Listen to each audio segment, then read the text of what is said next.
ठीक है सर, लेकिन यूक्रेन तो ये भी दावा कर रहा है कि इस हमले में रूस के सैनिकों को भी नुकसान पहुंचा है, कई रूसी सैनिकों की मौत भी हुई है। ये दावा यूक्रेन की ओर से किया जा रहा है। एक और बड़ी खबर, यूक्रेन के खार्किव में रूस की जबरदस्त गोलाबारी हुई है। अमोनिया पाइपलाइन को किया गया है टारगेट। कुपियांस्क इलाके में 2 दिन में दूसरी बार हुआ ये हमला है। हमले में टोलियाटी ओडिशा पाइपलाइन को भी भारी नुकसान पहुंचा है। हवा में अमोनिया फैलने से खतरा और ज्यादा बढ़ता चला जा रहा है। और देखिए, इस बीच एक और अहम खबर सामने आ रही है। यूक्रेन ने रशियन आर्मी पर भारी एयर स्ट्राइक कर दी है। रूसी ठिकानों पर 35 क्रूज मिसाइल अटैक का दावा किया गया है। एयर डिफेंस सिस्टम को बनाया गया है निशाना।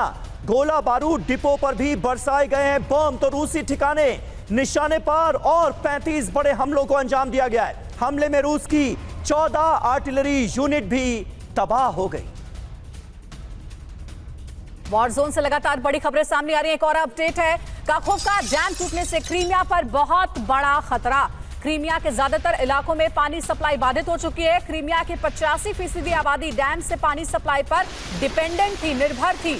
इकोलॉजिस्ट का दावा है कि क्रीमिया पर आएगा बहुत बड़ा खतरा।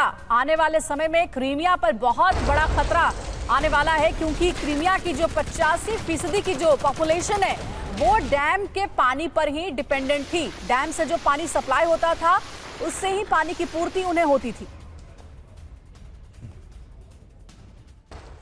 तो देखिए, ये खतरा सिर्फ खेरसोन तक सीमित रहने वाला नहीं है। क्रीमिया पर भी खतरा मंडरा रहा है। क्रीमिया हार जाते पुतिन क्या? काखोवका डैम तबाह होने पर अमेरिकी मीडिया रिपोर्ट में यह बड़ा दावा किया गया है। पुतिन को यूक्रेनी हमले में क्रीमिया हाथ से निकलने का डर था। पुतिन को यह लगने लगा था कि कहीं क्रीमिया हाथ से चला ना जाए। रूसी सरकार में आर्थिक सलाहकार रहे असलुन ने दावा किया है, क्रीमिया हारने से पहले ही पुतिन ने बर्बादी का पूरा प्लान तैयार कर लिया। डैम तबाह होने से क्रीमिया में पानी के और खेती पर सबसे ज्यादा असर पड़ेगा, यानी पीने के पानी की कमी होगी और इससे खेती करना मुश्किल हो जाएगा। यह पता था व्लादिमीर पुतिन को। इकोलॉजिस्ट का दावा, जल्द ही भारी तादाद में मछलियां मरेंगी और मछलियां मरने से क्रीमिया में भारी संक्रमण का भी खतरा पैदा हो गया है। पुतिन ने कोई कदम नहीं उठाया तो क्रीमिया में हाहाकार मचेगा और इसकी पटकथा साफ तौर पर लिखी जा चुकी है काखोवका डैम को नष्ट करके। ऐसा लगता है अंजलि।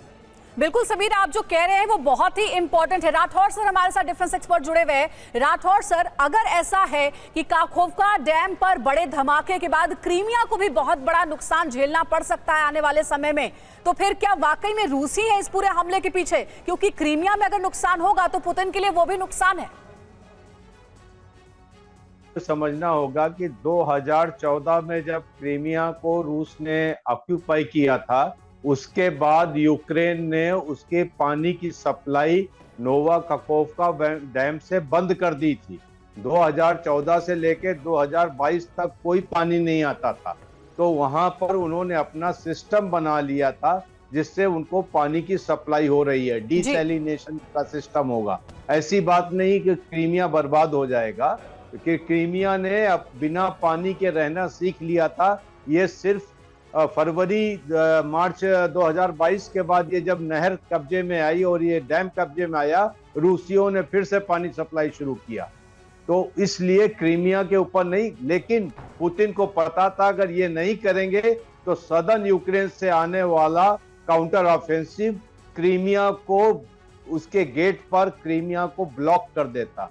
इसलिए उन्होंने करना पड़ा। और ये अगर आप स्ट्रेटेजिकली देखें या मिलिट्री पॉइंट ऑफ व्यू से देखें, ये बहुत ही अच्छा कदम लिया है, क्योंकि 1 साल पहले स्विट्जरलैंड की एक ऑर्गेनाइजेशन ने कंप्यूटर ग्राफिक्स के तौर पर किया था कि अगर ये डैम टूटता है तो नुकसान किसको ज्यादा होगा। तो उसमें दिखाते हैं कि पूरा खेरसोन डूब जाएगा। यूक्रेन के इलाके ज्यादा डूब रहे हैं, तो रशियंस के लिए बिल्कुल सही बात है। और बाढ़ का खतरा किस तरह से यहां पर लोगों के सिर पर मंडरा रहा है, वो तस्वीरें भी साफ तौर पर इस इलाके से जो सामने आ रही हैं वो बयां कर रही हैं।